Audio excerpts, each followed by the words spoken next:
عالمی سیاست میں ایک بار پھر ہلچل مچ گئی۔ امریکی صدر کے جارحانہ بیانات سے دنیا میں تشویش کی لہر دوڑ گئی۔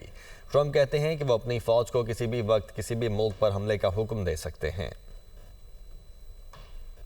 امریکی صدر کے جارحانہ عزائم ایک بار پھر عیاں ہو گئے۔ حالیہ انٹرویو میں ٹرمپ نے کہا وہ اپنی فوج کو کسی بھی ملک پر حملے کا حکم دے سکتے ہیں۔ خود کو عالمی قوانین اور معاہدوں سے بھی بالاتر قرار دیا۔ کہا مجھے کسی عالمی قانون کی ضرورت نہیں، دنیا کا کوئی قانون مجھے نہیں روک سکتا۔ یورپی ممالک نے ٹرمپ کے بیان کو عالمی امن کے لیے خطرہ قرار دے دیا۔ جرمن صدر فرینک والٹر کی ٹرمپ کی خارجہ پالیسیوں پر سخت تنقید۔ کہا امریکہ اپنے مفادات کے لیے عالمی قواعد و ضوابط توڑ رہا ہے۔ طاقت کے بلبوتے پر عالمی امور پر تسلط خطرناک اور ناقابل قبول ہے۔ یورپی اتحادیوں کے لیے غیر یقینی صورتحال پیدا ہو رہی ہے۔ دنیا کو لٹیروں کا اڈا بننے سے بچانا ضروری ہے۔ فرانسیسی صدر کا کہنا ہے امریکہ آہستہ آہستہ اپنے اتحادیوں سے دور ہو رہا ہے۔ امریکی پالیسیاں بین الاقوامی نظام کو شدید نقصان پہنچا رہی ہیں۔ عالمی اتحاد کمزور جبکہ طاقتور ممالک مزید مضبوط ہوتے جا رہے ہیں۔ انہوں نے اتحادی ممالک کے درمیان باہمی احترام پر زور دیا۔ یورپ کے دو بڑے ممالک کی کھلی تنقید کے بعد یہ سوال شدت اختیار کر گیا ہے کہ کیا ٹرمپ کی جارحانہ پالیسیاں واقعی عالمی نظام کو ایک نئے بحران کی طرف دھکیل رہی ہیں؟ کیا دنیا ایک بار پھر طاقت کے قانون کے دور میں داخل ہو رہی ہے؟